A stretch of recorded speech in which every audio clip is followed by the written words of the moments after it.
یار دیکھ رہے ہیں جو انہوں نے کنکریٹ لگا کے بند کر دیا، اس کے بارے میں کچھ بتائیں گے یار؟ یہ اس لیے بند کیا کہ یہ جگہ تھوڑا سا خطرناک بھی ہے اور زیادہ تر یہاں پہ رش بہت زیادہ ہوتا ہے، تو کورونا کے بعد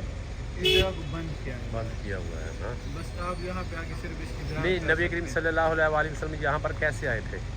جب ان کی دندان مبارک شہید ہوئی اس احد کے دام میں، تو اصحاب کرام یہاں پر کیونکہ احد کے میدان میں افراتفری کا ماحول بنا،